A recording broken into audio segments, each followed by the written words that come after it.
ಉಡುಪಿಯ ಶ್ರೀಕೃಷ್ಣ ಮಠದ ಮುಂಭಾಗದಲ್ಲಿ ಮತ್ತು ರಥಬೀದಿಯಲ್ಲಿ ಪ್ರೀ ವೆಡ್ಡಿಂಗ್ ಫೋಟೋ ವಿಡಿಯೋ ಚಿತ್ರೀಕರಣ ಮಾಡುವುದನ್ನು ನಿಷೇಧ ಮಾಡಲಾಗಿದೆ. ಈ ವಿಚಾರಕ್ಕೆ ಸಂಬಂಧಪಟ್ಟಂತೆ ಮಠದ ವಿದ್ವಾನ್ ಗೋಪಾಲ ಆಚಾರ್ಯ ಅವರು ಮಾಧ್ಯಮಗಳಿಗೆ ಪ್ರತಿಕ್ರಿಯೆ ನೀಡಿದ್ದು, ಯಾವುದೇ ದೇವಸ್ಥಾನದ ರಥಬೀದಿಗೆ ಅದರದ್ದೇ ಆದ ಪಾವಿತ್ರ್ಯತೆ, ನಿಯಮ ಎಂಬುದು ಇರುತ್ತದೆ. ಭಕ್ತರು ಅದನ್ನು ಶ್ರದ್ಧೆಯ ತಾಣವಾಗಿ ಗೌರವಿಸ್ತಾರೆ. ಅಲ್ಲಿ ಉತ್ಸವ ನಡೆಯುತ್ತದೆ, ಹೀಗಾಗಿ ಅದು ಪವಿತ್ರ. ಅಲ್ಲಿ ತಮ್ಮ ಸ್ವಾರ್ಥಕ್ಕಾಗಿ ವಿಡಿಯೋ ಮಾಡುವುದು, ಅಶಾಸ್ತ್ರೀಯ ರೀತಿಯ ವಿಡಿಯೋ ಮಾಡುವ ಮೂಲಕ ಪವಿತ್ರ ಜಾಗಕ್ಕೆ ಅವಮಾನವನ್ನು ಮಾಡಲಾಗ್ತಾ ಇದ್ದು, ಅದನ್ನು ಪ್ರತಿಭಟಿಸಬೇಕಾಗಿದೆ ಎಂದಿದ್ದಾರೆ. ಉಡುಪಿಯ ಕೃಷ್ಣ ಮಠದ ರಥಬೀದಿಯಲ್ಲಿ ಅಷ್ಟಮಠದ ಯತಿಗಳು ಸಂಚಾರವನ್ನು ಮಾಡ್ತಾರೆ. ಉತ್ಸವ ನಡೆಯುತ್ತದೆ, ಭಜನೆ ನಡೆಯುತ್ತದೆ. ಅದೇ ಜಾಗದಲ್ಲಿ ಪ್ರೀತಿಯ ಸಂಲಾಪದ ವಿಡಿಯೋ ಮಾಡುವ ನೀಚ ಕೃತ್ಯಕ್ಕೆ ಕೆಲವರು ಇಳಿದಿದ್ದಾರೆ.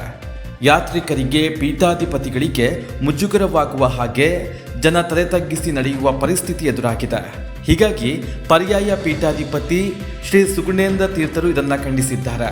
ಪರಿಣಾಮ ಇನ್ನು ಮುಂದೆ ಶ್ರೀಕೃಷ್ಣ ಮಠದ ಮುಂದೆ, ರಥದ ಮುಂದೆ, ರಥಬೀದಿಯಲ್ಲಿ ವಿಡಿಯೋ ಚಿತ್ರೀಕರಣ ಮಾಡಬಾರದು ಎಂದಿದ್ದಾರೆ.